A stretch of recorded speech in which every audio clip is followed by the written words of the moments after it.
Your glory, O Israel, lies slain on your heights. How the mighty have fallen. Tell it not in Gath. Proclaim it not in the streets of Ashkelon. Lest the daughters of the Philistines rejoice, and the daughters of the uncircumcised exult. O mountains of Gilboa, may you have no dew or rain, no fields yielding offerings of grain. For there the shield of the mighty was defiled, the shield of Saul, no longer anointed with oil. From the blood of the slain, from the fat of the mighty, the bow of Jonathan did not retreat, and the sword of Saul did not return empty. Saul and Jonathan, beloved and delightful in life, were not divided in death. They were swifter than eagles. They were stronger than lions. O daughters of Israel, weep for Saul, who clothed you in scarlet and luxury, who decked your garments with ornaments of gold. How the mighty have fallen in the thick of battle. Jonathan lies slain on your heights. I grieve for you, Jonathan, my brother. You were delightful to me. Your love to me was extraordinary, surpassing the love of women. I'm Chris.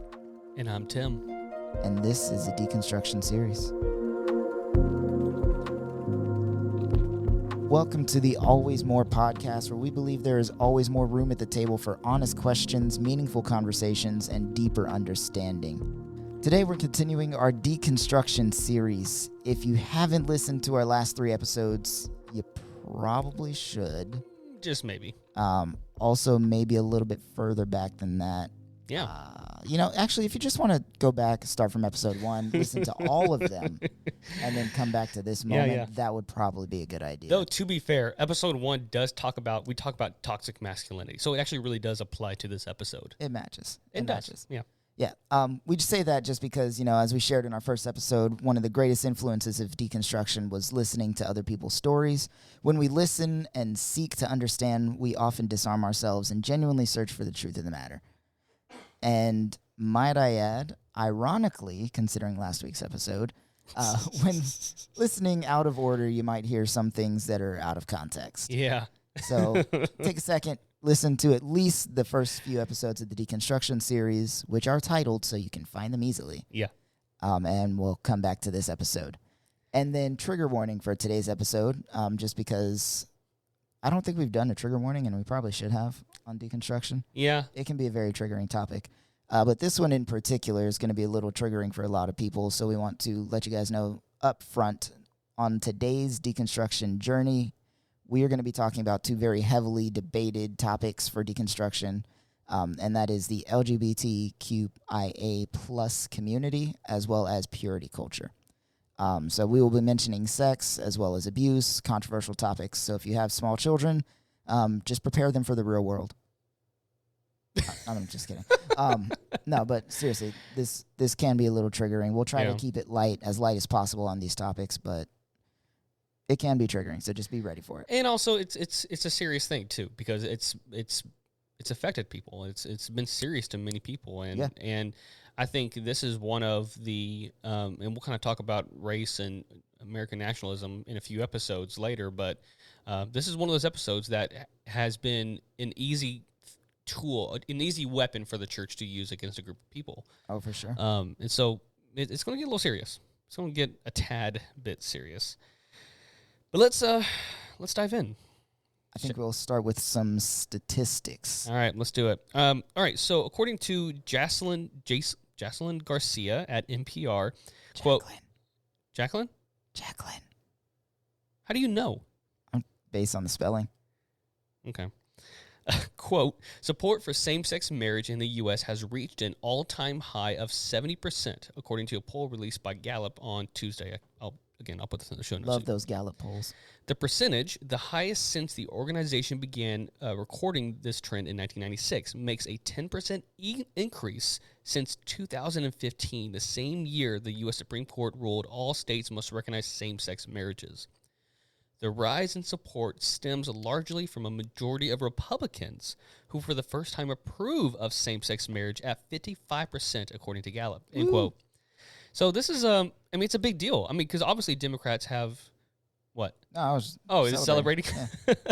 I mean, obviously, Democrats, their views obviously they're already high and they slowly increase. But for Republicans, a 10% increase in 5 years, that's a pretty big jump. Especially on a topic that is like that, like Right. LGBT, abortion, like those are real hot button issues for Republicans to be against. Yeah. And just seeing that massive increase, that's really cool. Yeah. What's the other one? According to the American Values Survey in 2020, white evangelical Protestants stand out as the only major religious group in which a majority opposes allowing gay and lesbian couples to marry. 34% favor, 63% oppose. I guess the rest is undecided. I guess. Because that math doesn't make sense. Yeah. Majorities in every other major religious group support marriage equality, including 90% of all religiously unaffiliated Americans, 79% of white mainland Protestants, 78% of Hispanic Catholics, 72% of members of non-Christian religious groups, 68% of Hispanic Protestants, 67% of white Catholics, 57% of black Protestants, and 56% of members of other Christian religious groups. Does that include cults? I don't know, to be honest. Would you know, like, if you were in a cult but you didn't know you were in a cult and they interviewed you and then they were like, all right, we're going to put you down for other. Like, I would imagine they don't do that in front of them. Right. Or they're just like, okay, you're for it? Other. Right over there.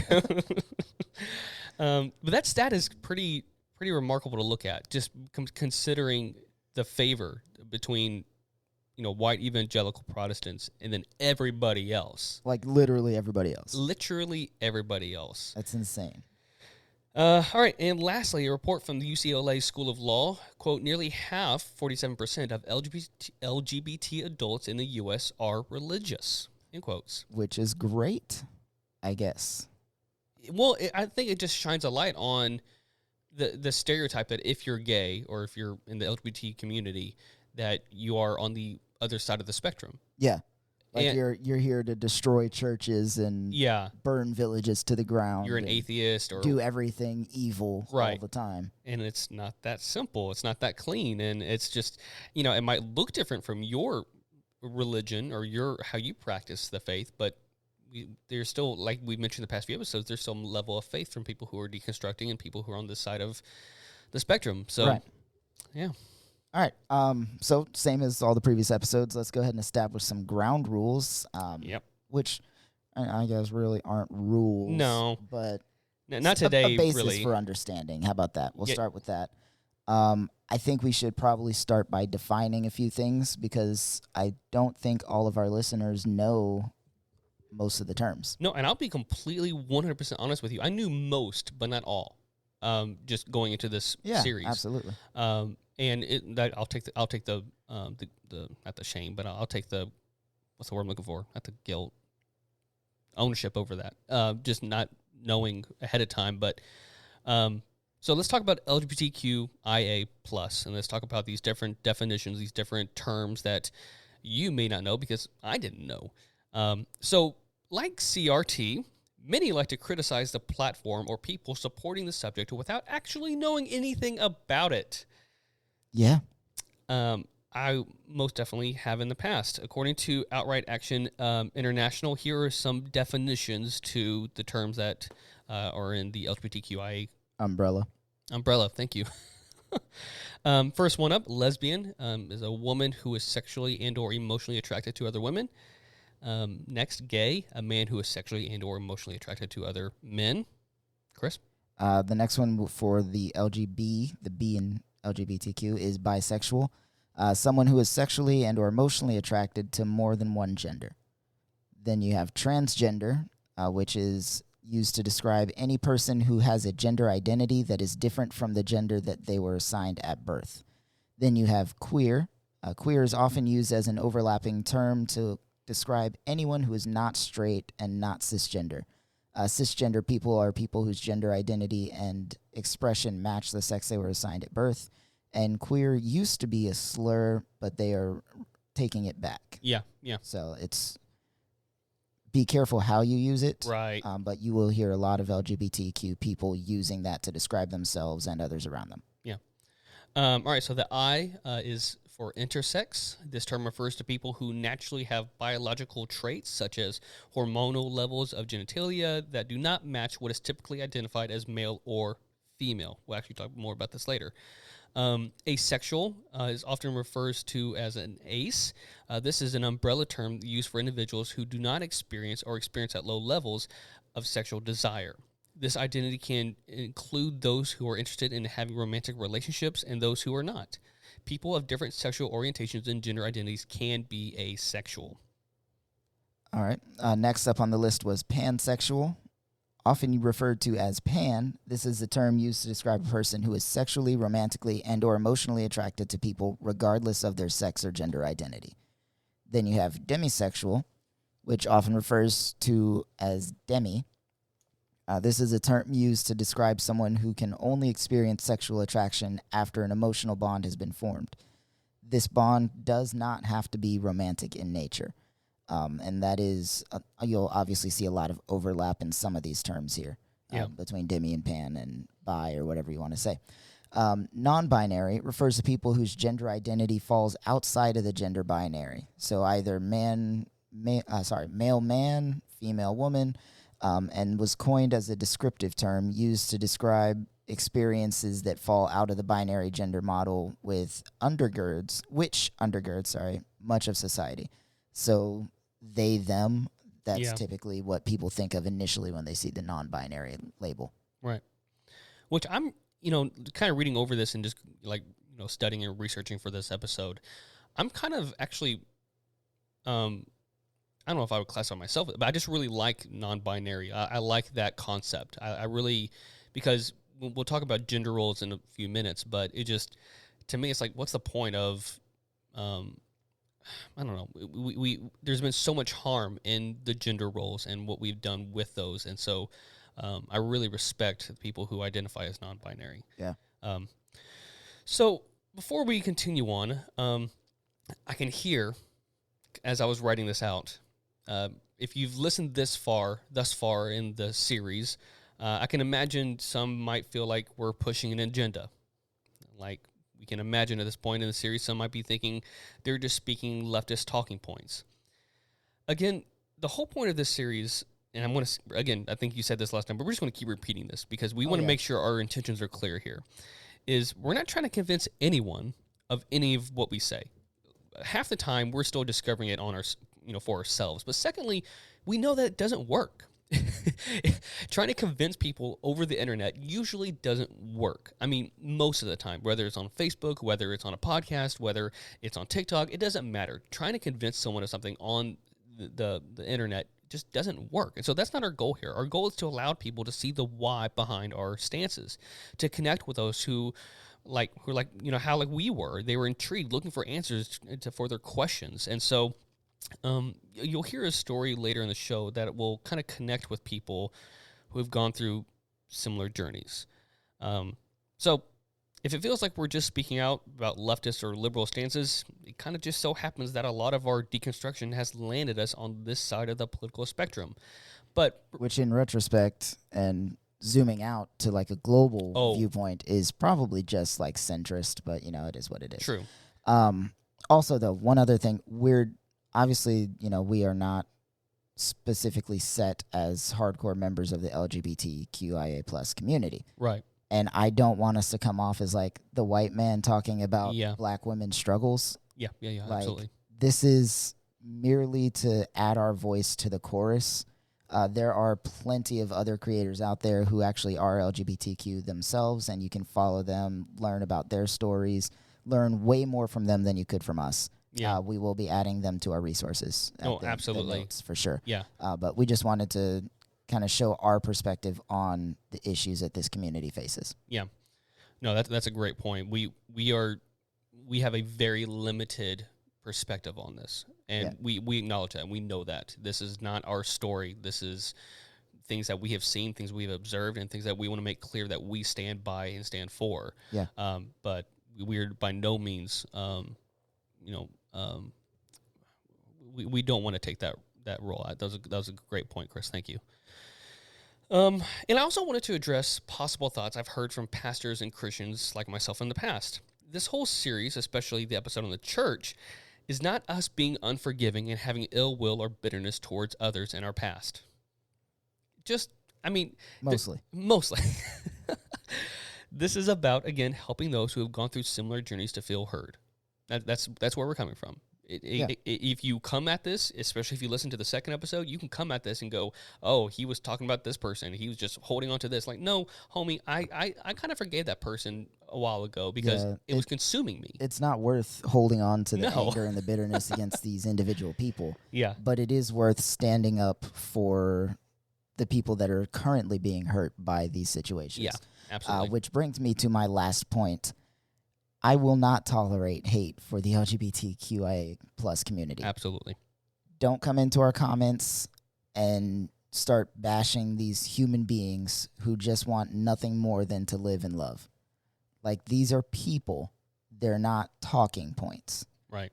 I will not stand for hate. I will throw hands with anybody. Yeah. I will protect them with my life because that's baby. Yeah.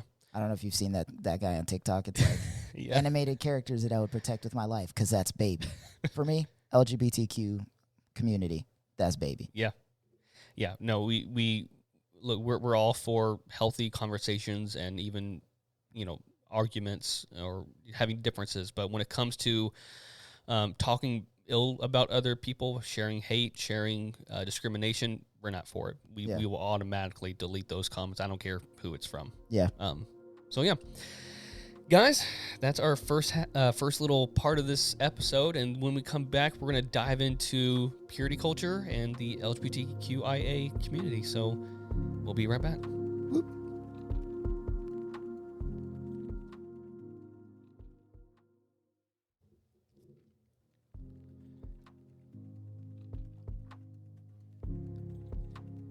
All right, everybody, we are back. Back. So I want to take a quick moment. I was trying to decide if I was going to mention this or not, only because it might distract you, but I also figured it's going to distract you anyways. But you might hear my voice is kind of weird or different. It's because allergies have decided to attack me this weekend, like intensely. And so, like Spartan soldiers in the past of Thermopylae. Dude, that's what it feels like in the middle of my nasal cavity. Like just like Thermopylae. Hold. So I apologize if you hear sniffling or, me sounding like Darth Vader or Gollum or I don't know. Just bear in mind, anything you guys hear through these microphones, I have to hear in person. It's so much worse. Shut up. All right, guys. Let's get started. So when discussing what episodes to talk about in this series, when we were planning this all out, we knew that we wanted to talk about the LGBTQIA plus and purity culture because this is also another reason why we want to talk about it, is because it's such a major part of the American evangelical church story. Right. Which we have been a part of.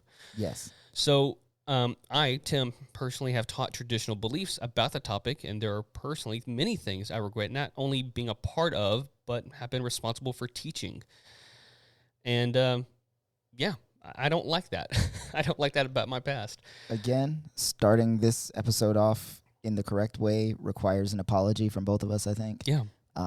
We are sorry for our participation in that stuff in the past. Absolutely. It was wrong. We know that now. And we can't go back and change that, but we are definitely going to try to be vocal proponents for the changes now. Yeah. But we are going to start first and foremost with purity culture. Right. Which, again, is another topic that doesn't hyper affect us. It definitely affects another group of people more than us. I feel like the immediate harm affected women more, but I think it affected us as men and therefore made it worse for women, if that makes sense. Like, because we were a part of that culture, men being taught certain things, we reinforced the culture and the teachings of that culture. Yeah. And so it harmed all of us, but it directly harmed women first and more severely, if that makes sense. Yeah, so like I imagine like in a cartoon fight, like one cartoon gets punched in the face, runs to hide behind another cartoon character.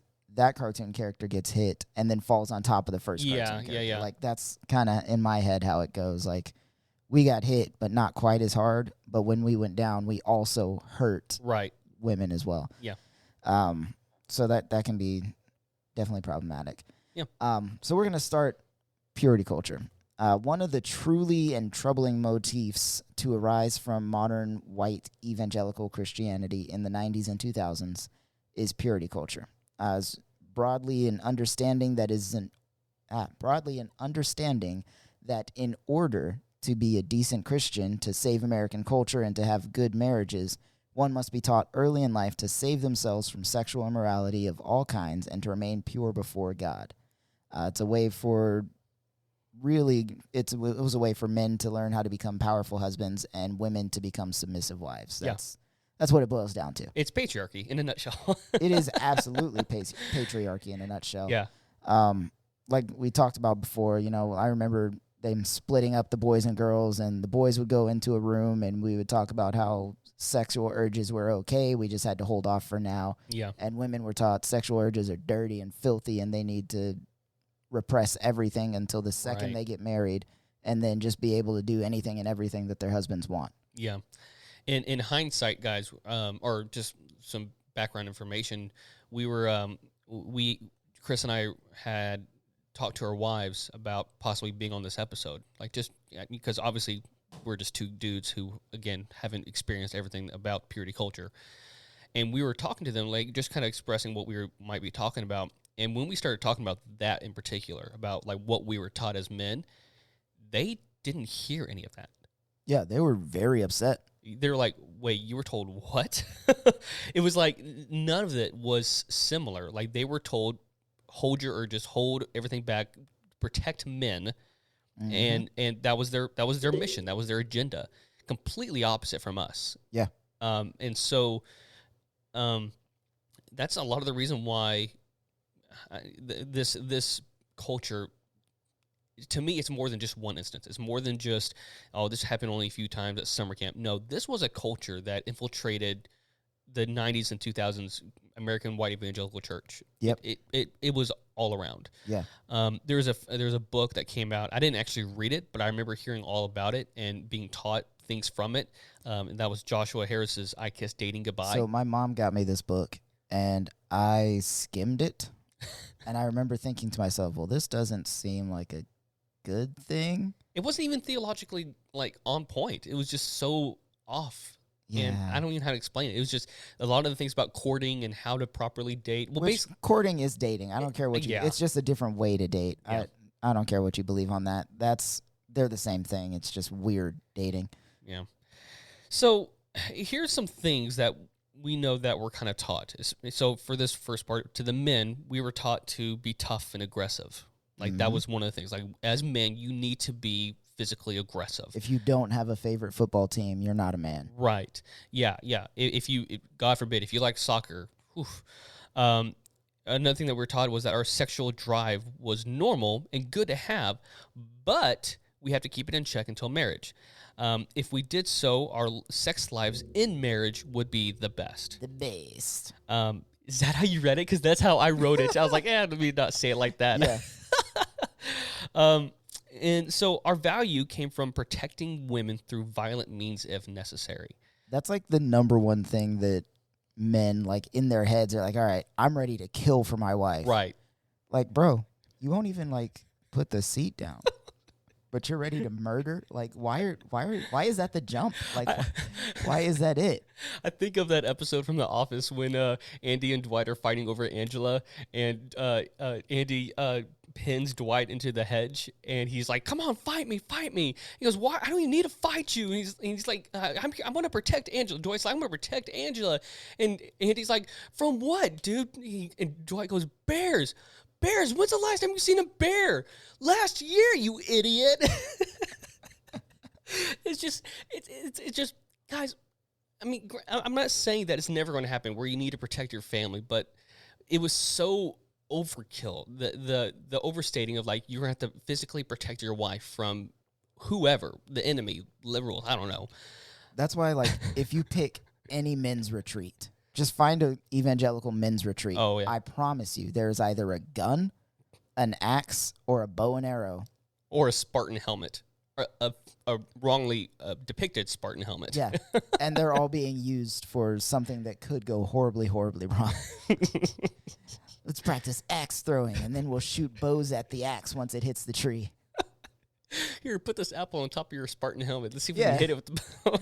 The helmet will protect you, don't worry. You'll be fine. You'll be fine. What if you hit my shoulder? Or anything lower than that? Just move Man the up. helmet. Man up. Rub some dirt in it.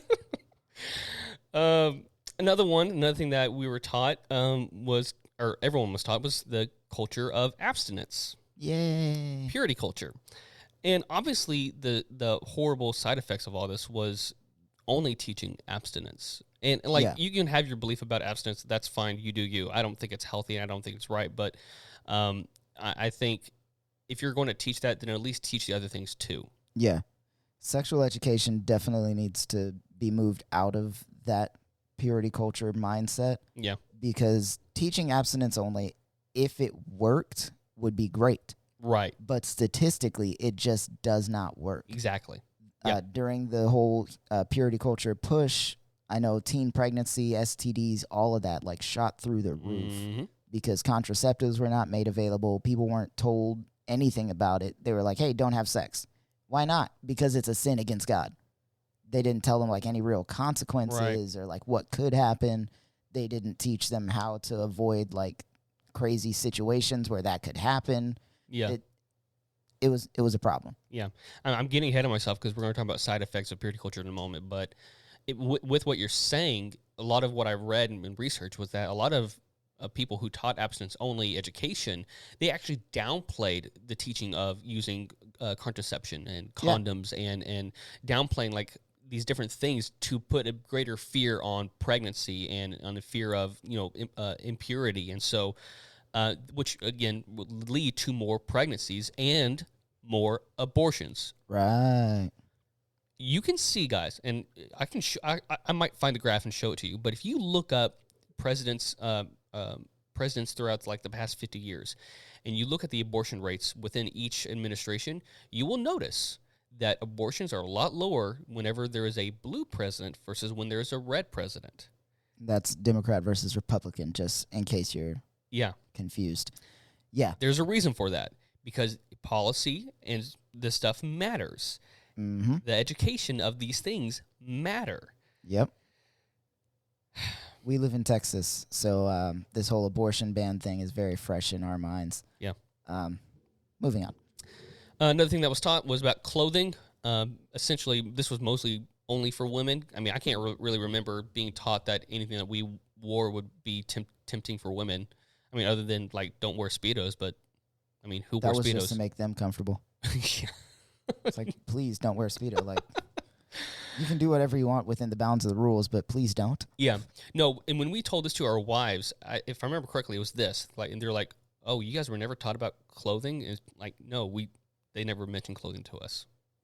To women, it meant everything. Don't wear certain clothing because it might tempt boys. Dress codes. You can't wear tank tops unless the strap is at least 3 finger widths wide, and you can't wear shorts like 4 inches above the knee or higher. Like they have to be at the knee. Yeah.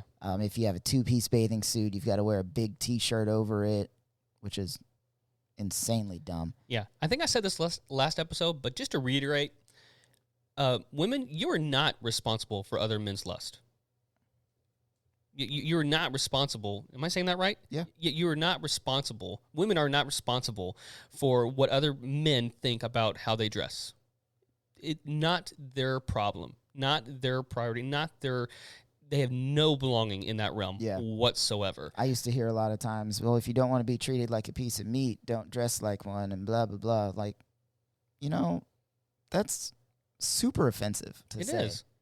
And it's insanely dumb. It's offensive to women because they should be allowed to wear whatever they want. Yeah. You're telling them, hey, this is your fault if something happens because you dress like that. It's offensive to men because, well, men can't control themselves. They're just animals, and they go crazy anytime you see a steak.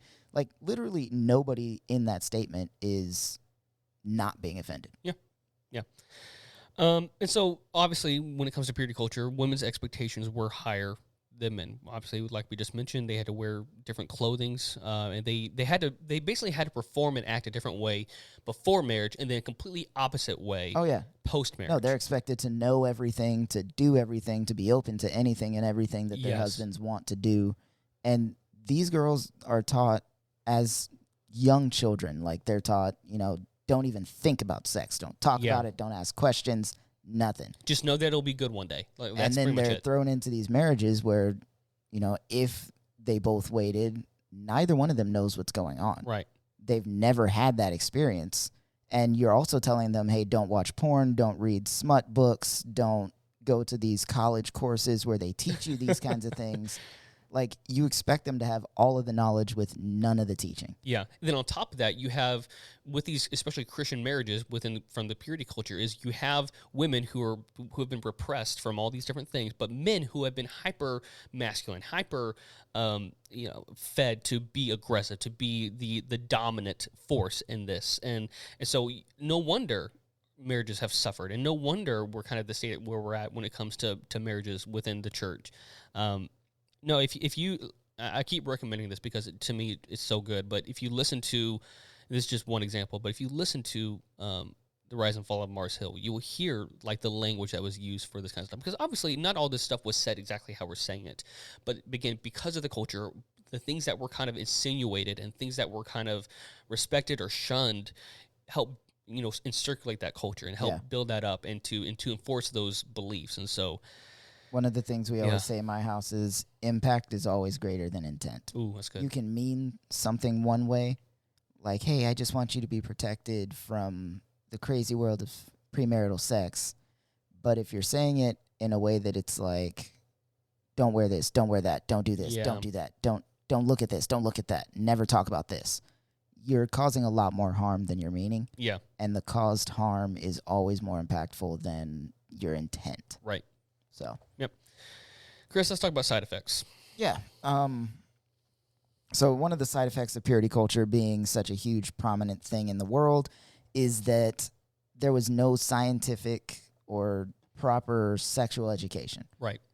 Essentially, you get to school and they're like, hey, this is a penis, this is vagina, don't let them touch. That's what you get. Yeah. So abstinence-only education just avoids any of the real science behind safe sex, which, whether you agree with safe sex as a practice or not, is irrelevant. The science is there. Yeah. The other problem, other than teaching abstinence only doesn't work, like I said earlier, is that much of the curriculum downplayed and lied about the effectiveness of birth control, condoms, and preventing STDs in pregnancy. Right. I remember being told about those things, but I do not remember being told anything beyond how awful they were. Yeah. And that condoms don't work. I think I remember in middle school being wait, we went to the same middle school. Do you remember a slideshow of being shown STDs? Yeah. Yeah. I remember that. But within the church, it was so cut dry, just don't have sex. Yep. And nobody wanted to have the uncomfortable conversations. And here's my stance on it. Like, even if you still want to have a abstinence only mindset and belief within your household, fine, do you, whatever. But here there's a movie that came out. I can't remember which one it is, but it's one of Medea, Tyler Perry's Medea movies. And in the movie, there's this woman who she's on the streets in some downtown ghetto, and she is handing out clean needles to people. Right. Usually women prostitutes, but there were other people too. And there was someone who was asking her why she was doing it. Like, why are you enforcing this behavior? Why are you condoning it? Or not condoning it, but why are you like encouraging it? And she was saying they're going to do this no matter what. They're going to put something in their bodies. Absolutely. I want to make it as safe as possible, so that way it doesn't make it worse, and so it's easier for them to get off. It's easier for them to to get help, to be healthy. Yeah. And that's how I begin to look at this. It's like, look, we can disagree on whether sex before marriage is right or wrong, but if you don't protect your kids in the most scientifically safe possible way, it can lead to really horrible things. Yeah. Sure, granted. So we need to do things that are going to, one, prevent things like STDs, but also, if you really care about abortion, you need to care about this stuff too, because this actually helps prevent abortions. Yeah, contraceptives may not work 100% of the time. Right. But that is not an excuse to not teach or to not use them. Yeah. Because, I mean, if you... What was the illustration I was going to say? If you throw a tennis ball at a tennis net, sure, the ball can get through every now and then. Yeah. But usually it catches it. Yeah. It stops. The ball just stops, and that's the end of it then Right, and there. right. Sometimes it'll go through, sure. But that doesn't mean you never want to use a tennis net when you're playing tennis. Absolutely. So Yep. that's my view on that. Another side effect that it has was furthering the patriarchy, which, again, It's as simple as it sounds. it puts women in their place with quotes. If you're not actually watching the YouTube Yeah. version, I did air quotes. Just so, Thanks for so you know. clarifying. I had to make sure, like, 'cause Yeah, I don't want that soundbite to be taken out of context. Oh, yeah, it's good. Yeah, so it's one of those things that, like, it doesn't need further explanation. Like, you know exactly what's happening there. Right. And if you don't, you are willfully ignorant. Yeah. Again, the words may not come out of the pastor's mouth, hey, we're encouraging patriarchy. Kind of like what Chris was saying, the impact, that's what it created. That's exactly what it does. Yeah. Sexual repression. So, obviously, again, sex is bad. No sex is good. But, It's just back and forth. yeah. Yeah. You got to... Sexual repression can affect people for decades after an event happens, whether it's like one traumatic event or an entire culture that's shaping you for the rest of your life. For personal example, when I got married, I love my wife, absolutely. But I still had some like mental blocks to get over before we could get to the healthiest version of ourselves, sexually expressing ourselves to each other. Just sometimes, like, I would just have sex with my wife and then feel dirty about it. Like, we're married. Like, we're supposed to be doing this. Yeah. But I just, because of this, it affected me for a long time. Right. And I can only imagine how it affected her or how it affects women in general. Because this is emotional abuse and trauma. That's what it is. And I can hear in my head, as you were saying that, something popped in my head. I could hear some people saying, well, you just weren't taught the right way. You just weren't taught. That's the point. Well, you're right. I wasn't. But, right. We, as a collective generation, were not taught the right way. Like, it's not just it being the right way. It's the wrong thing. Yeah. Like, okay, I don't want to go into it anymore. I'm done. Moving on. And then the last thing that we've seen, I'm sure if you're on TikTok, you've definitely seen something about it. This type of culture perpetuates rape culture. Yes. It's the same thing that gave that random guy the boldness to go up to those women just enjoying themselves on a beach day. Yeah. Clothed. They were wearing clothes. Obviously, it was a bikini. It was a two-piece bathing suit, so it's not as much as that guy would have liked. So he came up and started berating them just for their clothing choice on their day off, where they're sitting on a blanket, not bothering anybody. Right.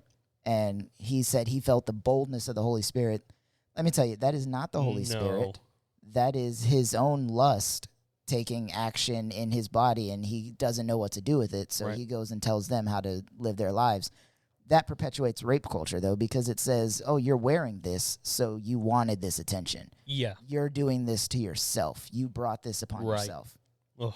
And that is a thing that typically only affects women in the very most negative ways. Correct. Yeah. Obviously, it affects men because we are the ones that do those things. Yeah. Yeah. But that's not negatively affecting us until we're being held accountable for our own actions. Right. Yeah. So it doesn't bother us until we do something about it and then we get in trouble for it. But women literally at any point in time have to worry about, am I doing this? Am I going to be blamed for it if this guy attacks me? Yeah. Like, what did I do to bring this upon myself? And it's super harmful. No, women are, in case we didn't make this clear, women are the victims in this culture.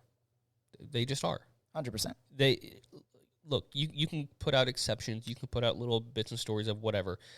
I'm sorry, but men don't carry around keys in their fists when they're walking down a street to get back to their car. I've never once downloaded an app that I have to hold down the button until I'm safe. Yeah. And then put in a password. I don't carry pepper spray on my keys. Yeah. I'm sorry, but we have created this culture that, and for you guys that saying, well, that's secular culture. No, homie, this is this is bigger than that. This is bigger than that. This is a part of a culture that pushes male testosterone, male dominance, and we'll kind of get to that later when it comes to actually some of these other topics. But it's about men, patriarchy, having control, having power, and using that power over women. And if you don't believe us, look at the statistics that were just released by the Southern Baptist Convention, I think it was, of how many pastors and people in positions of power in churches were being accused of rape and sexual assault. It's an insane amount. And if I'm not mistaken, like 99.9% of them were men. Right. And for my Christian friends out there, my Christian guys out there particularly, there is a clear passage of Scripture that Jesus actually speaks to regarding lustful. Oh, yeah. It was Matthew 5, 6? Something like that. Chris, would you like to kind of just generalize it? If you find yourself lusting after a woman, it's better to pluck your own eye out. Yeah. Straight up.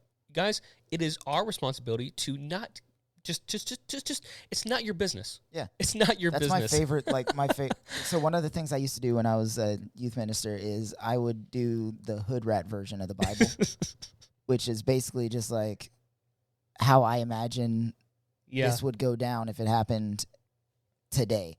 And somebody was like, yo, Jesus, what should I do about this girl over here? She's wearing a two-piece. She's looking real hot. I'm thinking about raping her. And Jesus is like, I don't know, pluck your eyes out about it or something. How about you go gouge your own eyes out instead of bothering her?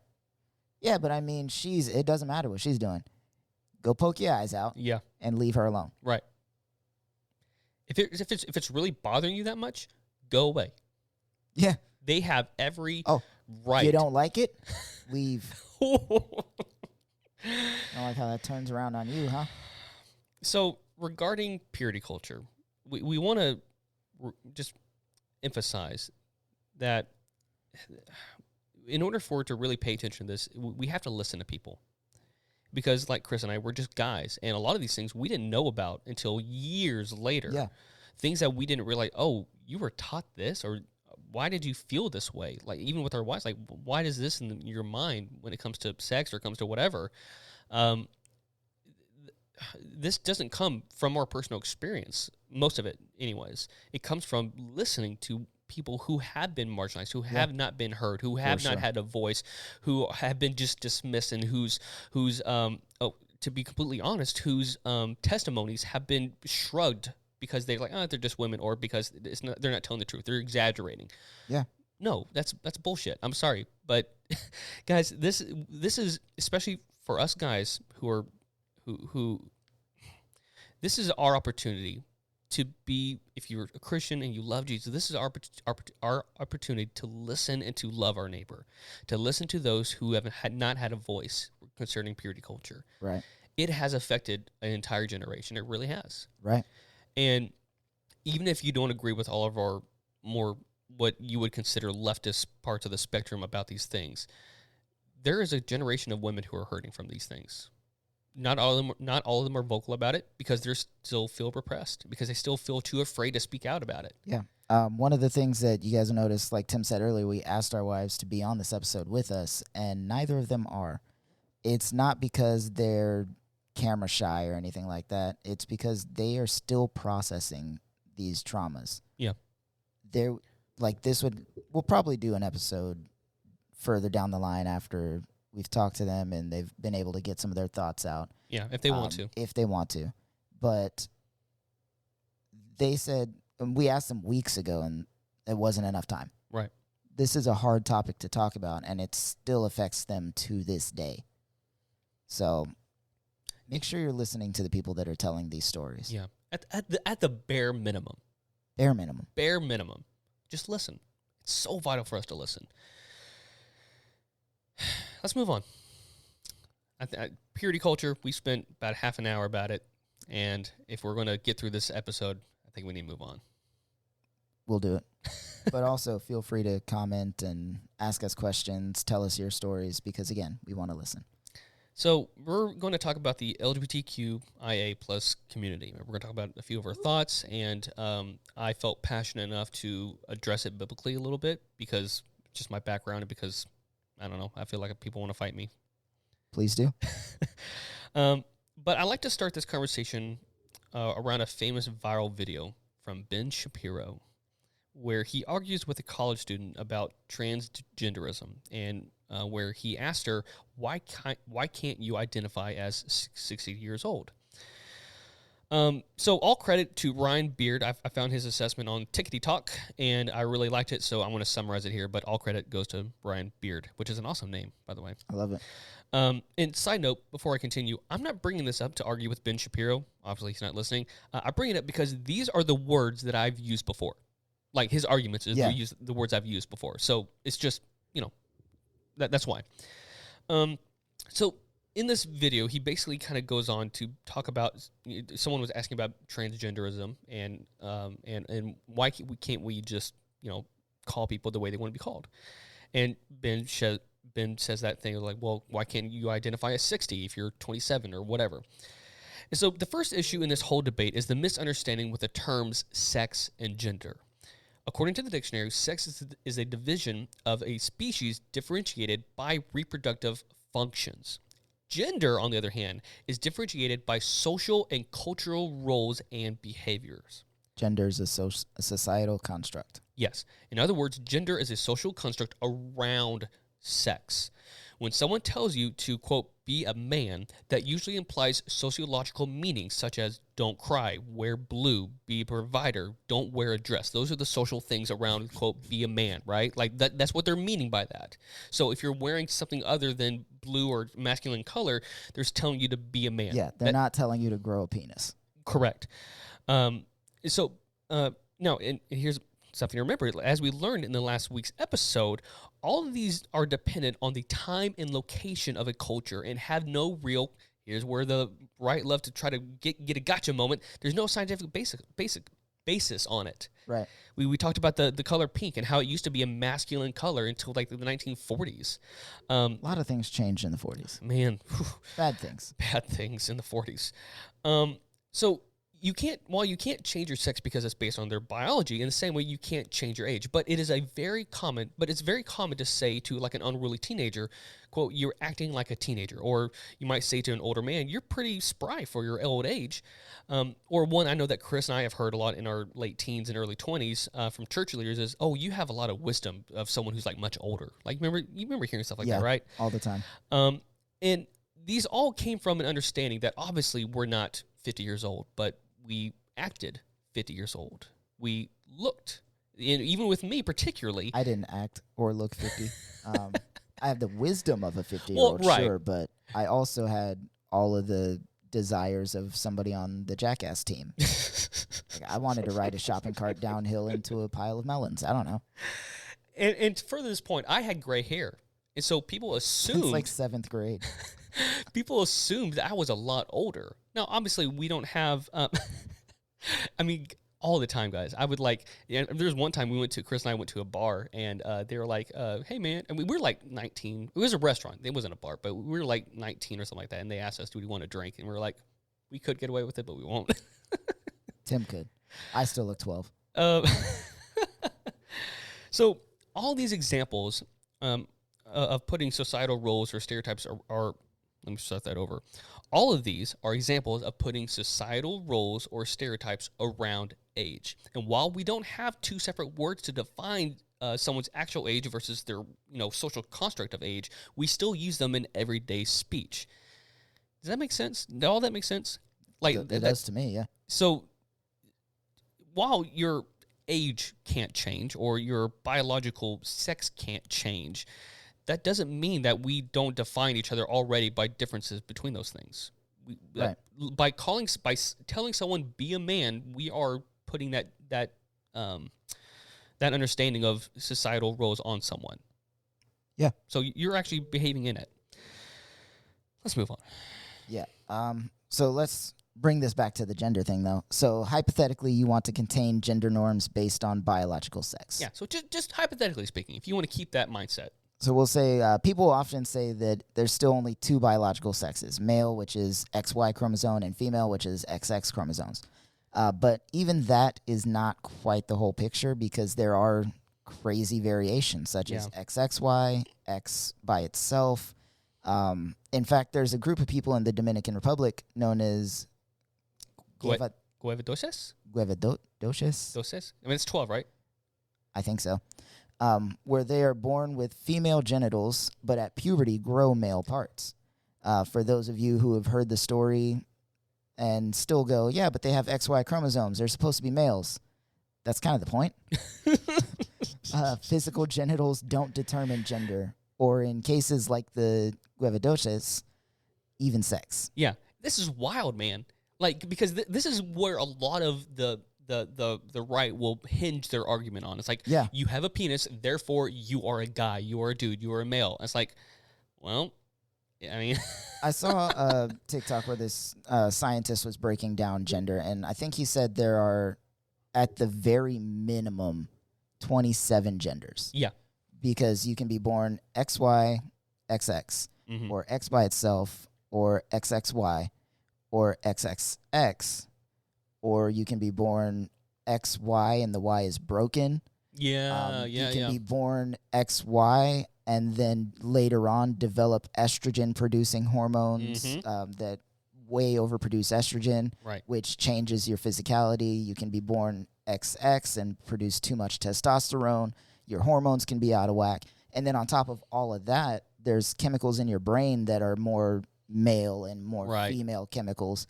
And you can be born male and produce more female chemicals and produce more female as a male.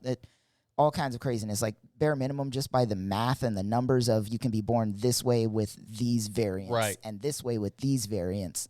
It was like 27 minimum. Yeah, yeah. And he was like, don't even get me started on this, and this. And like, it's insane how vast of a spectrum sexuality really Right. is, and how very dumb it is to try to put them into just two boxes. Exactly.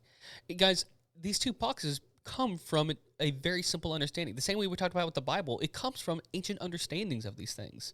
But as you move on and you gain more information, you learn new things. You learn how to describe things better. You learn to broaden your understanding of what it means to be male or female or non-binary. And Yeah. so, yeah, it's not. It's at the bare minimum. It's not easy. It's not simple. It's not that simple. It's not that simple. So, for those of you who are Christians, if let's say you just totally disagree with everything we just said, I beg you to consider two things. One, consider that God is the ultimate provider of choice. That even though he loves you unconditionally, he doesn't force anything on you. That's something that I remember being taught all the time. Oh, yeah. It's like, well, God's a gentleman. God's not going to alter your free will. Yeah. And so in the same manner, we should respect other people's choices at the bare minimum. Even if you don't agree with it, that's if you're a Christian, by that logic, by that mindset, you should do the same thing. And then number two, consider what it truly means to love your neighbor as yourself, to respect someone's preferences, to be called by their chosen pronouns. It doesn't actually do any harm. And for those of you guys who might be wondering, well, or it just might reinforce their beliefs, homie, your objections won't help either. Yeah, like if they're already telling you, hey, I was born as a male, but I would prefer she, her pronouns, they've made that decision. Yeah. Yeah, you're They not going don't to change care. their mind. You're not going to be, well, I'm not doing it. And they're, oh, you're right. Sorry, I am a male. Like, Yeah. no, that's not going to change anything. It's like the All same, you're doing is hurting them. yeah. It's like the same mindset too. It's like you feel like you're not participating in the system. It's like those are the same kind of people that argue about the government. Like, oh, the government just wants to, get into our, track us through this vaccine. I'm like, homie, they track you through your phone, bro. They don't need that. Are you posting this on Facebook via your smartphone? Bro. Let's move on. Yeah, sorry. That the whole gender binary thing is just, it's one of those things that I believed when I was really young, and now I look back and I'm like, dude, you're so stupid. You're so stupid. Like, just at the why would you pick that as a hill to die on? right? Exactly. That doesn't affect you. Yeah. It might in the future. Who knows? Yeah. Gender's a spectrum. Could affect me later. I don't know. But it doesn't now. Yeah. It didn't then. Why was I fighting so hard against these things? Like, It's fear. that's exactly what it was. It was the We culture. fear what we don't understand. Yeah. Mm. Anyway, moving on. Moving on. Let's talk about marriage as far as Marriage. the LGBTQ community goes. So we hear all the time, God's intention for marriage is perfectly and clearly presented in the Bible. Are you ready for this? Though? I'm so ready for Was this. it though?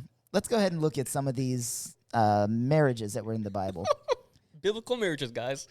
So the way that God intended. Yeah. You know, like Esau and his 3 wives, or Jacob and his 2 wives with like 14 kids, where he absolutely played favorites. David and his at least 7 wives. Solomon and his 700 wives. Let's talk about that for a second. I can barely handle just being married to 1 wife. There's a lot of emotional labor that goes into it. There's a lot of physical labor that goes into it. I am very often wrong. I could not imagine 700. Yeah. But moving on. Deuteronomy 17:17, the Lord commands the king not to have too many wives. Right. Not that he says just 1. Yes. Just not too many. It's like, God, how many wives can I have? A few. Whatever. Just a handful is fine. Pick a handful of wives. Oh, my God. Some of the other ones, like one that always kills me is like the father of our faith, Abraham. Yeah. He was married and also allowed to have sex with his wife's handmaid, which is like definitely Gilead style in the Handmaid's Tale thing going on. God wasn't mad at the fact that he had sex with that woman. It was the fact that he was trying to cheat the system by trying to have a baby through another he was woman. like, I just told you if you would be patient, I'll give you dinner. But he was going around trying to find the cookies in the snack drawer. Okay. Then he got diabetes because that didn't work out for him. Sorry. So let's back to these other biblical marriages. Genesis 34, Jacob and his sons actually made a deal with his daughter's rapist to marry her in the event that all of the men from that tribe circumcise themselves. This is wild. Bro, if somebody raped my daughter, I would not care if they circumcised the whole village. I would murder him. I would probably circumcise him myself and then strangle him with his own missing pieces. Now, guys, because this was me. For those going, well, that was just the culture of the day. Yeah, that God allowed to happen. God did not correct. We're going to leave that one there. Uh-huh. Also, no, we're not going to leave that one there. Because if that's the culture of the day, this is the culture of today. Oh, yeah. So if it's okay for them to do that because it's their culture, why is it not okay for us to do this because it's our culture? Ding, ding, ding. Moving on. Now we're moving on. Let's talk about how it was culturally appropriate for daughters to be used as bargaining chips between 2 tribes. Yep. And not just like the ancient marriage contracts where it's like, oh, my son will marry your daughter and they will sire many children and we shall share upon the land of Wessex. No, they were like, yo, I'll give you 2 of my daughters for 4 or 5 of your oxen and 6 acres of the land over there. And you can do whatever you want with her. Yeah. Like as a slave, as a wife, I don't care. You just take her. Yeah. Like they just threw women at other tribes and they would take them as marriage. And that was considered biblical marriage. Yeah. There are rules in the Bible on how to do that. Yeah. It's insane. Yeah. How God allowed fathers to sell their daughters off as concubines. So not even to be married, just to be sexual figures in some rich person's house. Yep. Yep. This is all biblical. Yep. There are rules from God on how to do this. Exodus 21, guys. Go look it up. Oof. Don't, man, I'm getting heated. You take the, I'm going to need you to handle this one. All right. So, sure, Paul states a few times in his letters that the church leader should be the husband of one wife, but actually, he actually even goes further in some other cases to say that people shouldn't be married at all. And you might make the case that these actions were not God's intentions, and I would probably agree with you on that, but that's not the argument here, whether or not if it's in the new covenant or whatever. The fact is, quote, the original biblical marriage is at best not clean or as simple as I and many other Christians were brought up to believe. That's the bottom line here. It's not simple. It's not this black and white clear, God gave us this perfect example of what it means to be married to another person. It's not that simple. It really isn't. So I would like to take a moment to address a thought that popped up while going over all this. While this might seem like an attack on God's plan for marriage or God himself, this is the point that we're trying to make last week. the Bible was written in an ancient culture that carried out ancient, barbaric, weird, and even evil practices by our standards today that seemed completely normal to them. This can mean for us today that we can begin to at least address that some of those practices and, quote, values just might be an ancient people's understanding of what, quote, is good and evil. If you eat shrimp or pork, I don't want to hear nothing from you. So, which leads us to this next little topic, homosexuality. So, I want to share a quick story. I'm going to try to go through this quickly about Tim, personal experience in the church and with the LGBT community. Any names that we use, we have permission. Correct, and actually, I won't. I'm gonna change it up a little bit. But during my names have been changed to protect the innocent. Yes. During my deconstruction, one of the first things that started to trouble me was the why. I think I mentioned that in the first episode. And this was no different when it came to the LGBTQ community. So as I began to listen to more people and began to hear from those in the LGBTQIA community, there were Christians that even still had a high view of Scripture, like within the LGBTQ community. And that was like, well, wait a second, I thought that was the other side of the spectrum. So everyone I heard from in that community always spoke with such purpose and heaviness at the same time. Their stories carried heavy weight and deliberate love.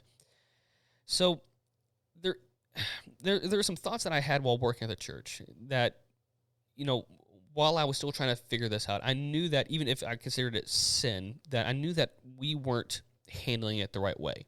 I knew that, especially in our church particularly, in our leader particularly, he treated this sin more greatly, with more intensity, with more, he won't use the word, but I'll use it, hatred, than any other sin. Yeah. He made jokes on their behalf. He picked on them the most. It infuriated me. One of the things that was mentioned twice in our church's kind of like you become a member curriculum thing that you would go to, Mm-hmm. The only thing that was mentioned twice as something that you definitely can't do was homosexuality. Yeah. It's things like that homophobia is a word that's been used for a long time, but I heard another LGBTQ creator use the term homo hatred, and that seems more apt. Yeah. One of the first struggles I had was with Jesus' words in Luke 7, where he talks about to bear good fruit. Obviously, if you bear good fruit, that means you must come from a good tree, and vice versa. And so, obviously, I know there can be exceptions. Like pastors seem to bear good fruit, but they have hidden sins, obviously. But when I saw people within our own church who not only knew more than others about the Bible, but actually mirrored Jesus better, it infuriated me that they couldn't do the bare minimum of serving within the church. And there was one particular example that I'll share. And this person, who shall not go named, they did give me permission to share the story, but I'm not going to mention their name. This person was probably the most sincere, loving student at the time that we had. They loved people. They served diligently. They truly mirrored the love of Jesus. It came to my attention that they were dating someone of the same gender, same sex. And so I had an ultimatum at this moment. And during this time, I was still on the fence about the whole thing, about whether I thought it was a sin or not. But either way, it came to me to make a decision about what to do next, because the higher-ups were going to find out. If they knew that I would allow someone to serve, then it was going to be hell to pay. So I had to have a sit-down conversation with this person and tell them why they couldn't just help. Never in my life have I felt more shitty, like a horrible human piece of trash, than in that moment, I think. A person who just wants to share their love for people, from God, and yet we can't let them just serve. We can take their tithe, we can take their money, but we can't let them serve. What utter hypocrisy. And so as we move on in this in this topic, you're gonna hear me a little heated. Yeah. You and me both. So from that point on, it was pretty easy for me to look at the church's stances on LGBTQ and to be more critical about them after this. So to get started, I want to give off a few insights into the ancient world that I read both in Matthew Vine's book called God and the Gay Christian, but also some that overlap with things that I've read and listened to. He just explains it a lot better than I ever could. So 2 things before we move on regarding homosexuality. Number 1, and this is probably the most important part about this whole topic, the ancient world was built around patriarchy and misogyny. Period. Yeah. Men were superior in every single way. And just as importantly, they should act as such. And more on what those actions look like later. And number 2, there was no label for same-sex attraction. There was no word for it. In fact, the word homosexual doesn't actually even appear in the Bible. You can go look up the movie that's coming out in 1948 to figure out more about that. But just keep those 2 things in mind as we move forward in this conversation. Yeah. So... Ironically, we used to have rules at Grace Christian called the Big Six. I was thinking about that. So we're actually going to dive into this a little bit using that, the irony.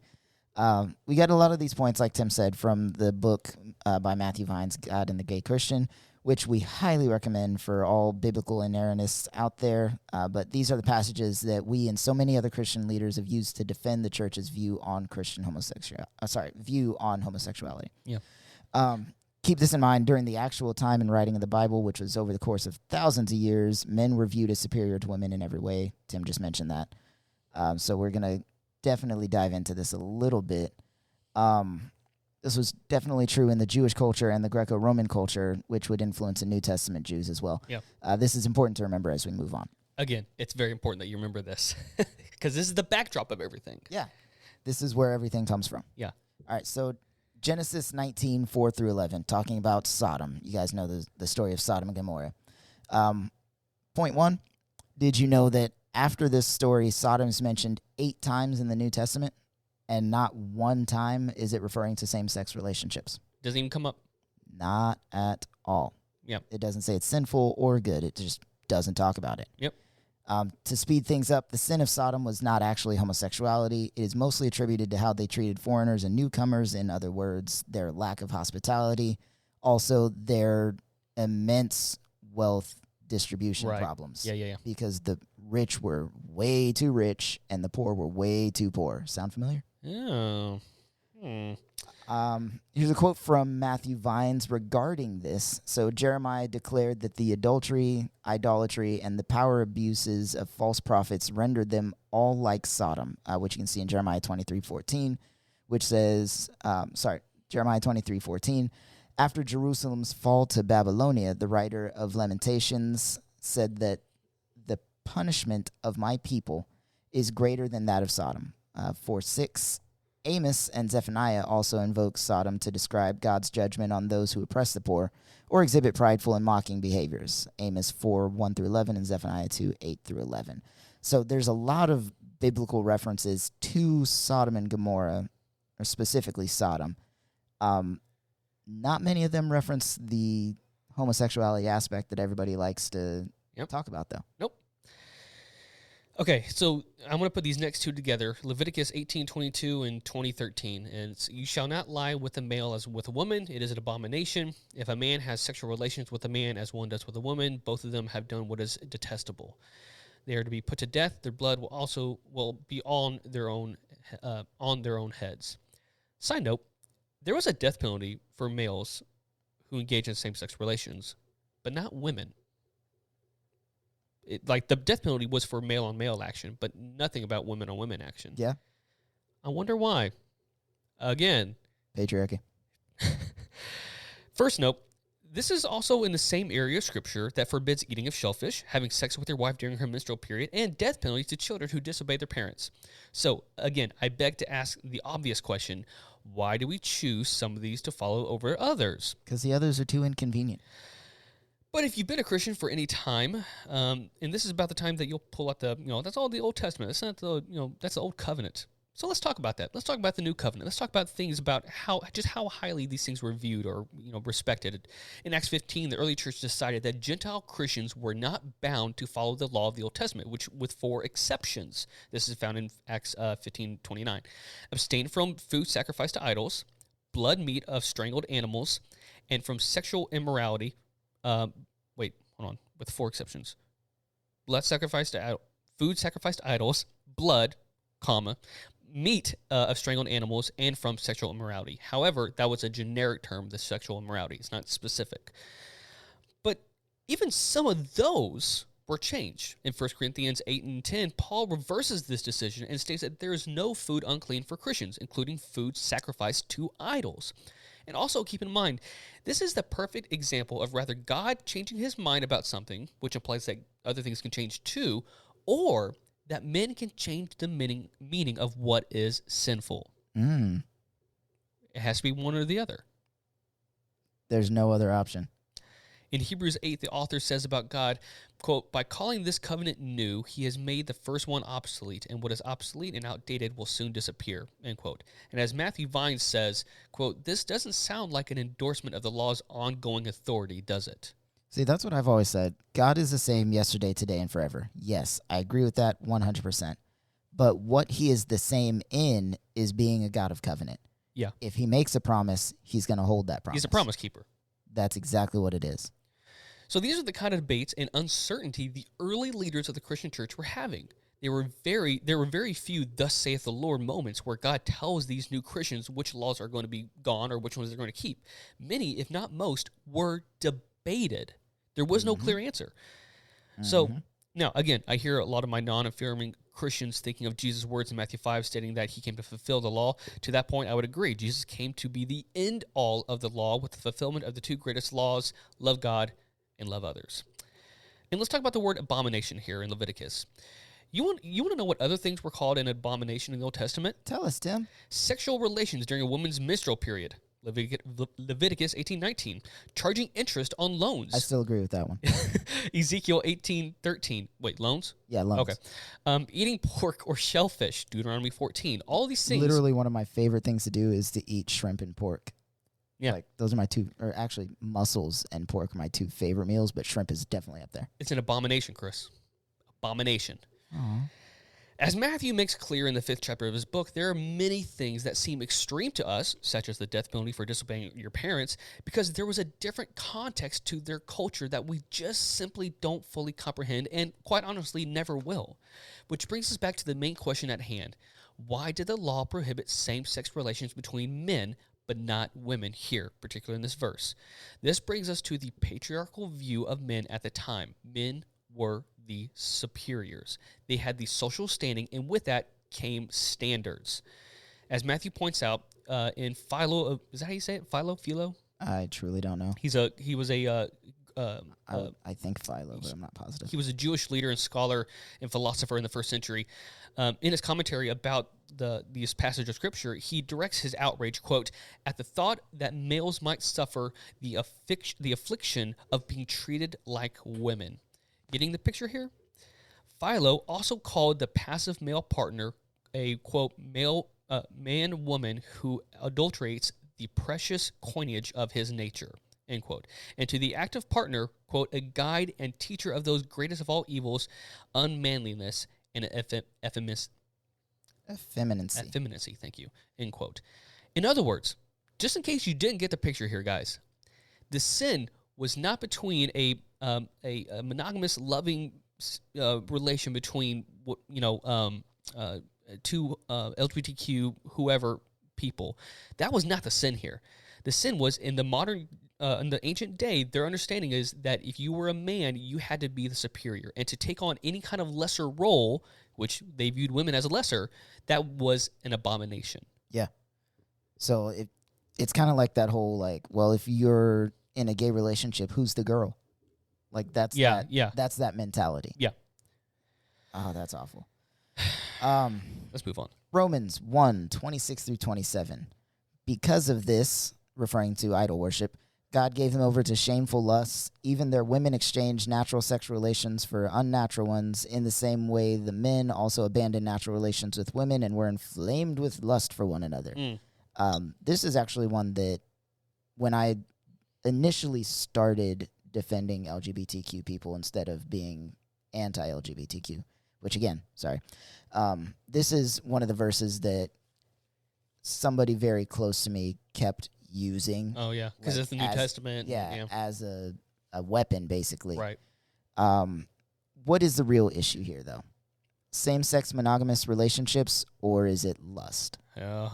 Because, again, going through my deconstruction, my question was why? Why would Paul say this? Why not Jesus? Yeah. Which I have my own issues with Paul. And this may seem like something that many Christians might complain and roll their eyes about, but this is a question that comes up very quickly among them when the authors in Titus, Timothy, Colossians, Ephesians, and 1 Peter all tell their slaves to submit to their masters. Come on. These are the same people that are like, hey, if you're a slave, just suck it up and be a slave. Yeah. Do you really want to listen to everything they say? Well, actually, that was just their context. They just had slaves back then. Okay, have you ever quit a job? If you've ever quit a job, I don't want to hear nothing from you. Yeah. So there you go. There's that. Now this is where I'm going to quote Matthew Vines. Same-sex relationships were widely understood to be the product of excessive sexual desire in general. It was a reflection of widespread cultural practices that differ greatly from modern ones. The most common forms of same-sex behavior in the Greco-Roman world were pederasty. Yeah, I think that's how you say it. Prostitution, and sex between masters and slaves. The majority of men who indulged in these practices also engaged in heterosexual behavior as well, and often during the same time in their lives. So these are men that were typically married to women, but they had power over other men, and they asserted that through sex. Right. So if you're a teacher and you have a young student that you want to control every aspect of his life, a way to abuse that power that was cultural and wouldn't get you in trouble would be sex. Right. But it was biblically very, very wrong. Yeah. So all of that to say, Paul's words fit into his and the original reader's understanding of what most same-sex experience looked like at the time. Yeah. It was associated around a general systemic theme of excess and power abuse. And obviously, this is something we've read up on, changed our views a lot. So we could go on and on forever, but you get it. Yeah. It was a power thing. It wasn't a sexual, monogamous, loving relationship thing. Yeah. And before we continue on, just one quick thing, because I know because people are going to say this, is when Paul's talking about the word nature here, like it's against human nature, think about the word custom. Like that's what he meant. Like this was the custom of the day. So it's basically saying this was against the culture. This was against the custom of the day. He's not saying it's literally unnatural, as in it doesn't exist or you can't do it. It's just this is not the custom of the day. Because it's very natural. Obviously, there are animals in the wild that do it. Homie. Okay.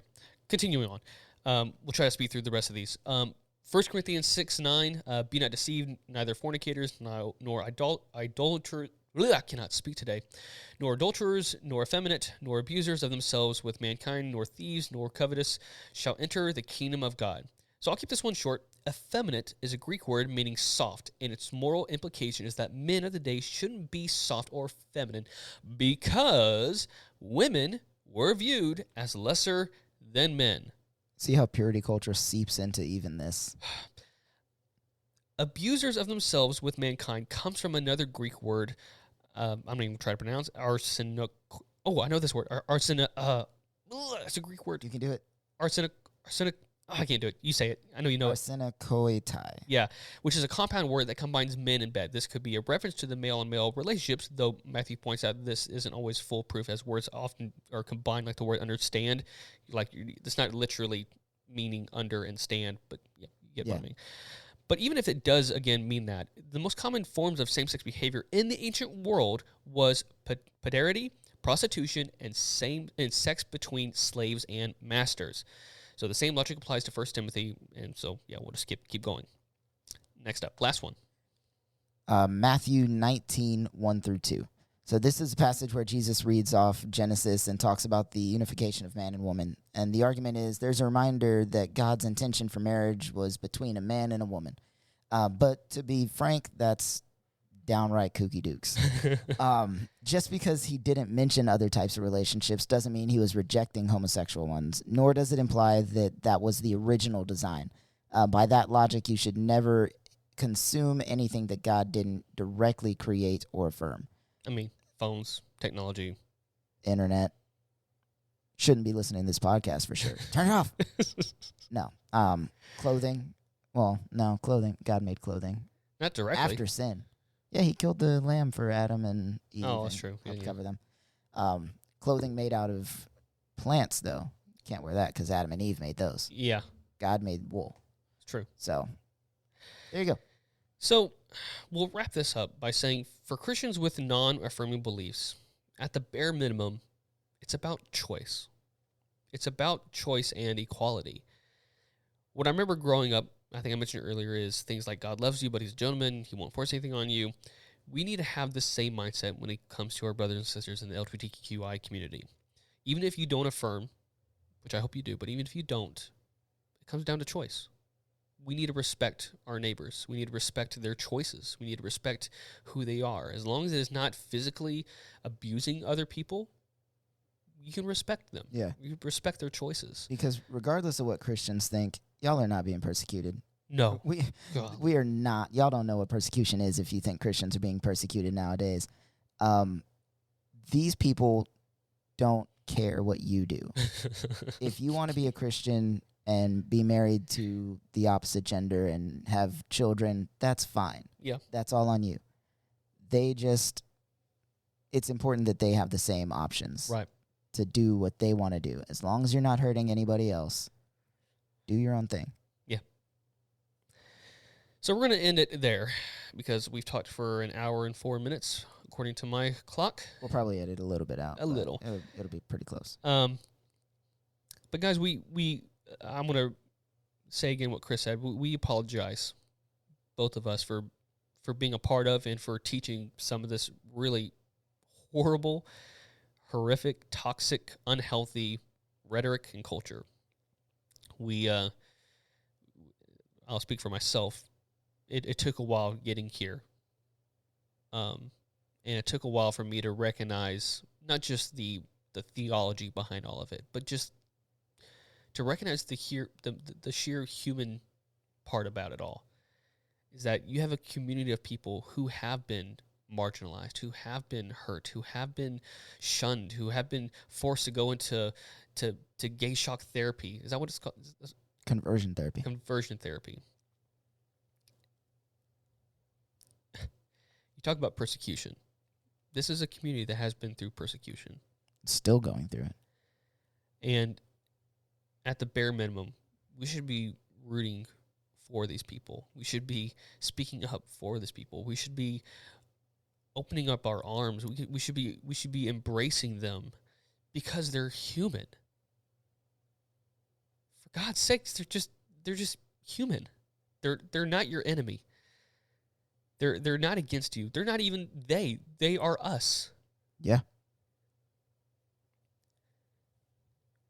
We can differ on theology. We can differ on these talking points, and again, the reason why I went through those, we brought up those 6 passages, was not to try to convince you, but to share things that we've learned and share, hey, you might not even know this, because we didn't for the longest time. But we hope that from here on out, I know Chris has already, but on my end, I want to be clear that I'm affirming. Yeah. And I want to be an ally. Absolutely. And I want people to know that they have someone they'll have someone that will be rooting for them. And yeah.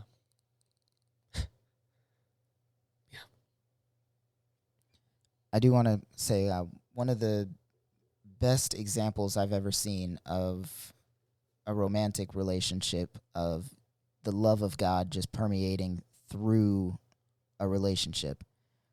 One of the best examples I've ever seen was the bosses that I had at in on the creek, Will and Chris. Mm. They were by far some of the most loving people you could ever meet. If you needed anything, you could ask them and they'd be there. Yeah. They took care of their employees. They took care of their business. One of them was a doctor. He was like the head of the pulmonary division at Scott and White, I think, for a while. And seeing their relationship, I don't understand how people can hate the LGBTQ community. Yeah. It just blows my mind. They're human. Yeah. I think that's, sorry, that, like I said, it's a trigger. That trigger warning was actually for us as well at the beginning of the episode. We're going to head off to break right now. Stick around. We've got a couple more things to go over. And as always, we want to end it on a positive note. So stick with us.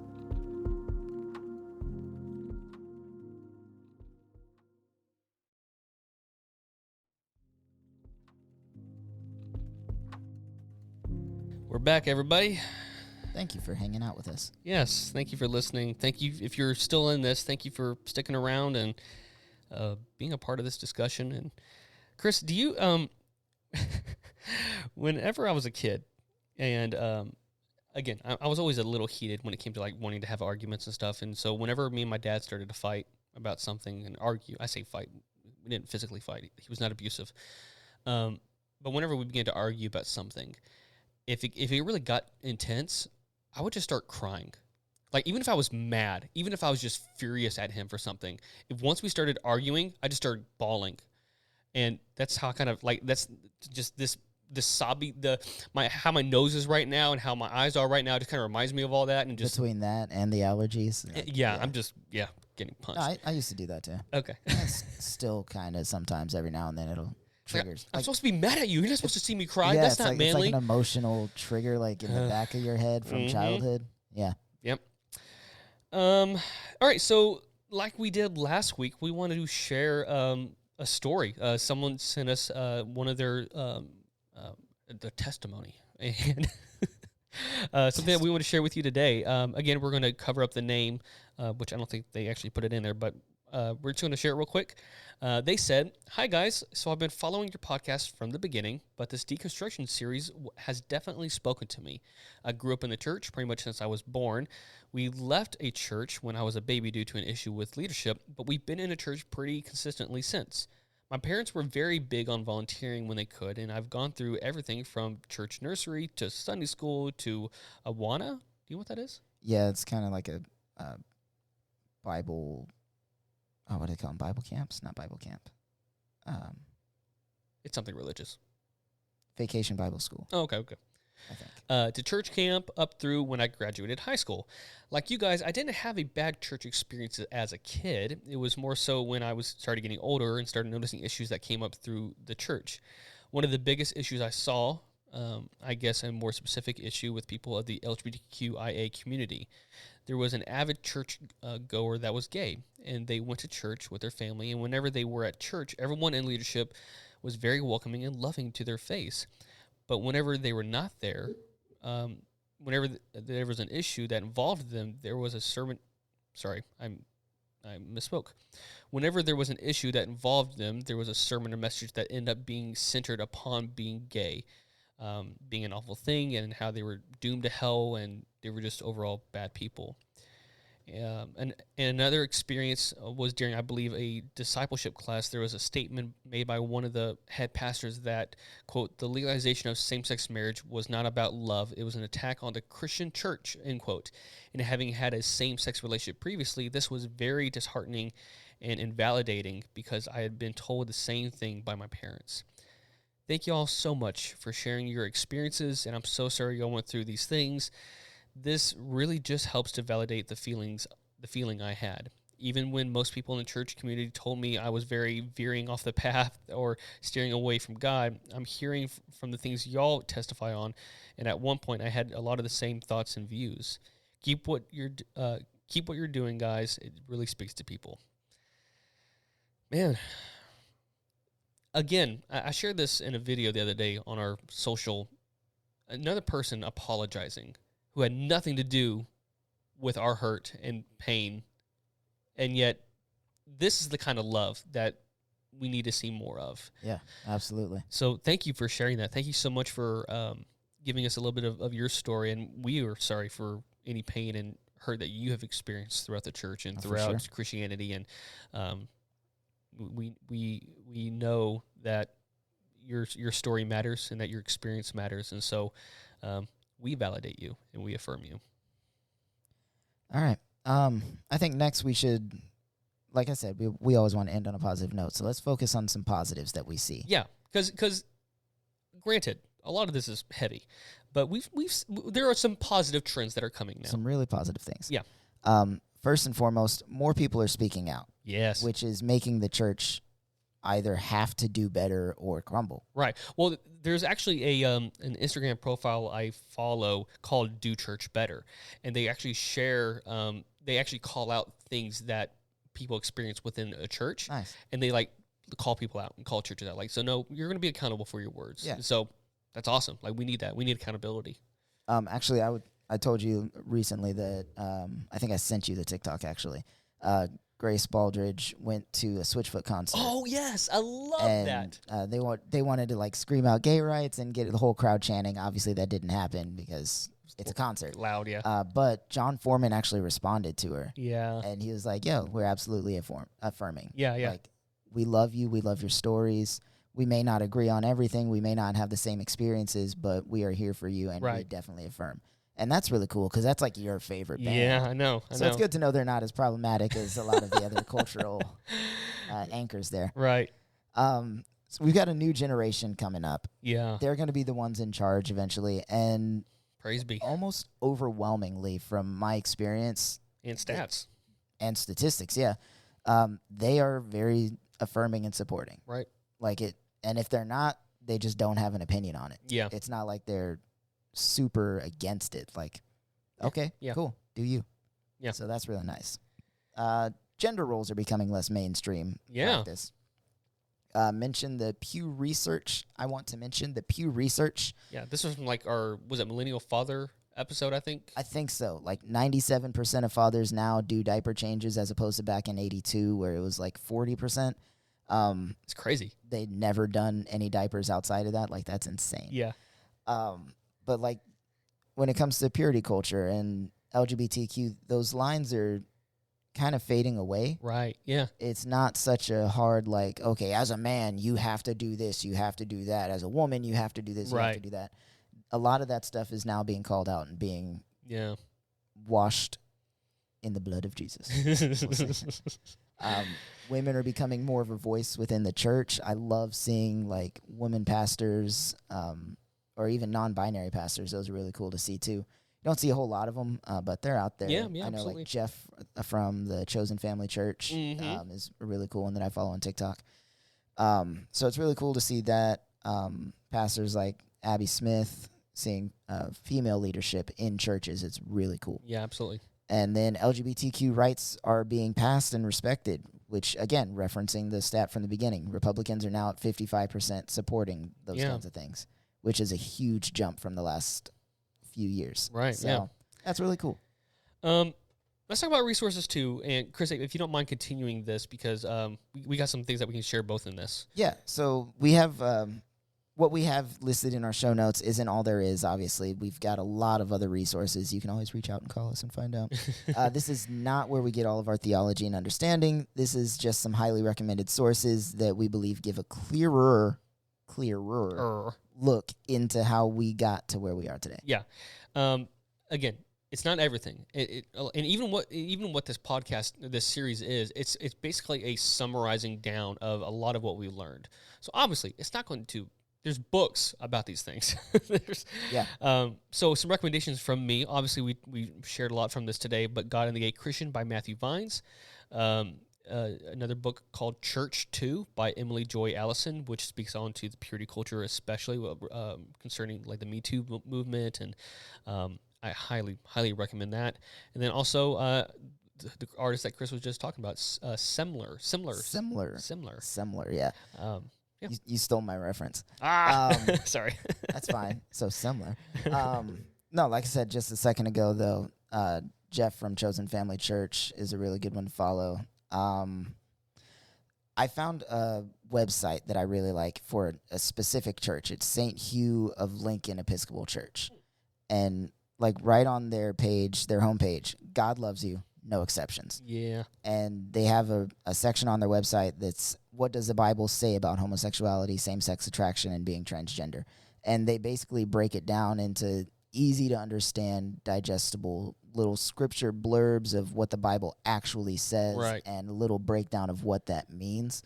And it's really cool. God loves LGBTQ people, on inclusion, on relationships, on gender, criteria by which God will evaluate our lives, all kinds of stuff. And then they have a whole list of references there at the bottom, which I've gone through. Reference number 1 being Linda Tatro Herzer. I think I'm saying that right.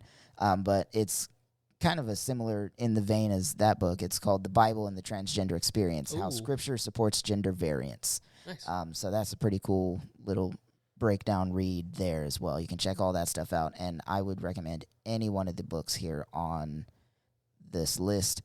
Also, Jesus Christ Feminist. Oh, I've heard that. Yes. That was a really good book. Janelle has that on audiobook, so I've listened to that like twice now. Yeah. And that was a really good... Is that Sarah Bessie, I think, or... Oh, you would ask me who the author Sorry, was. I was just curious. If you don't know, it's fine. I don't know. And guys, we're going to include more than this in our show notes. Because there is always more. There's always more than this. Guys, we're at the end of this episode, and again, we want to end this pod on the positive note. So, this is probably one of the hardest subjects to talk about because it has affected so many people. From boys in schools being bullied for wearing effeminate colors to parents abandoning their outed children, and women being abused spiritually and physically inside the very walls that should have been protecting them.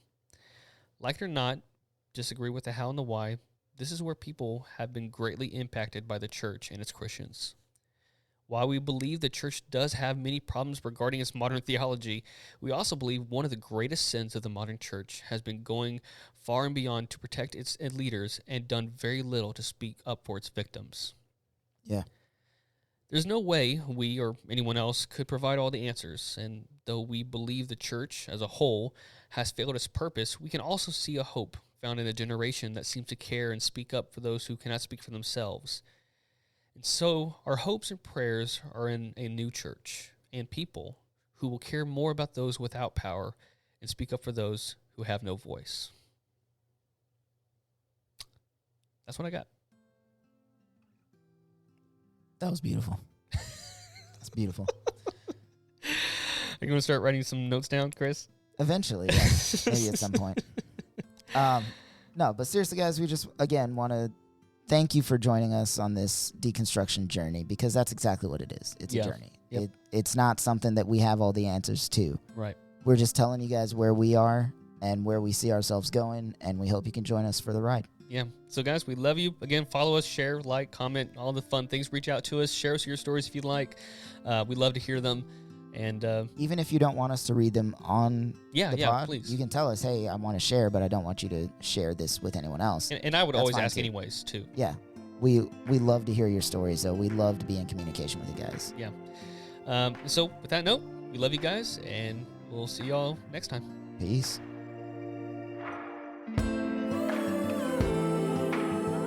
Thank you for listening to this episode of the Deconstruction series on the Always More podcast. Please take a moment to subscribe, rate, comment, and share this wherever you listen to us. Be sure to check out our resources and recommendations in the show notes for both this episode and episodes to come. And lastly, don't forget to listen into our Deconstruction playlist on Spotify that can also be found in our show notes. Thank you, and see you next time.